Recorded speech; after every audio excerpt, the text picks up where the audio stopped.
Olá, sejam muito bem-vindos. Hoje a gente vai mergulhar num quebra-cabeça bem interessante do mundo das finanças públicas. Sabe, uma daquelas situações que parecem um nó na contabilidade, mas que no fim das contas tem uma solução super lógica. Vamos nessa?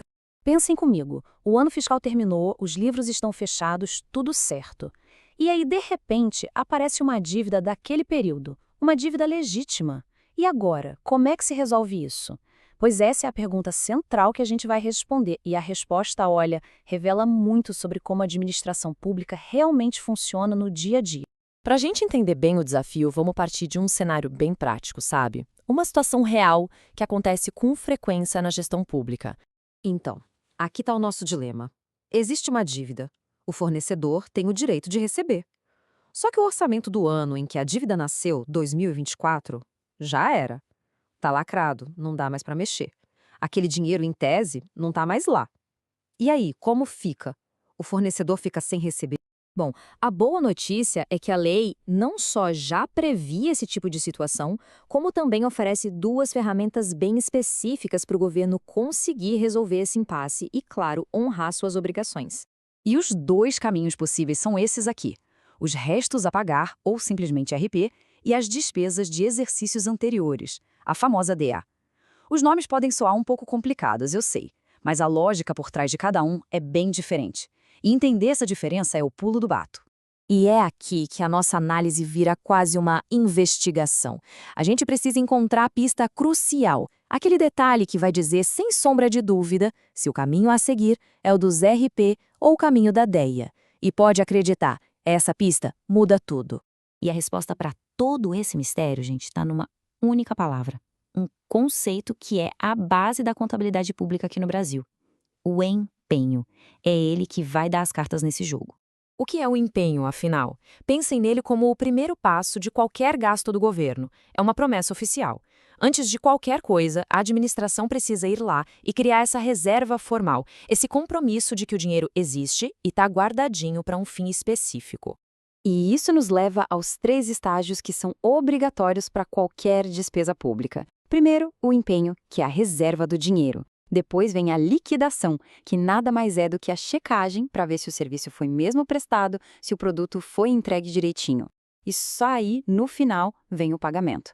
Essa ordem é sagrada. E olha, essa regra não pode ser quebrada. É impossível fazer a liquidação, ou seja, verificar a entrega de um serviço, se não houve antes uma reserva de dinheiro para ele, um empenho. E claro, ninguém vai pagar por algo que não foi verificado. Essa sequência é o que garante o controle e a legalidade de todo o gasto público. E aqui está o grande ahá, o momento da virada. A diferença toda entre RPE e DEA se resume a uma única pergunta: houve um empenho lá no ano original? Se a resposta for sim, pronto, estamos falando de restos a pagar. O dinheiro já estava prometido. Agora, se a resposta for não, aí é um caso de despesas de exercícios anteriores. Simples assim. Agora, vamos voltar para o nosso problema lá do começo. Aquele reajuste de preço só foi reconhecido em 2025, certo? Isso significa que lá em 2024 não tinha como existir um empenho para essa diferença de valor. E se não teve empenho prévio, não resta dúvida. É um caso clássico de ideia. Quebra-cabeça resolvido. Ok, agora que a gente já sabe como identificar um caso de ideia, vamos dar uma olhada mais de perto em que outras situações se encaixam nessa categoria. Porque não é só uma questão de reajuste de contrato, não. A lei define basicamente três cenários. O primeiro: o empenho foi cancelado, por algum motivo, mas o fornecedor foi lá e entregou serviço mesmo assim. O governo tem que pagar. O segundo: uma dívida de restos a pagar foi cancelada, mas o direito do credor continua valendo. E o terceiro é o nosso caso: compromissos que só foram reconhecidos depois que o ano fiscal já tinha acabado. Tá, já entendemos a mecânica, a diferença entre um e outro. Mas por que todo esse trabalho? Por que essa distinção entre RP e DA é tão importante assim? A resposta, na verdade, vai muito além da contabilidade pura e simples. No fundo, a questão toda é sobre responsabilidade fiscal e, acima de tudo, justiça. O Estado tem o dever de pagar por aquilo que comprou ou pelo serviço que recebeu. E essas regras garantem que uma simples virada de calendário não vire uma desculpa para dar calote.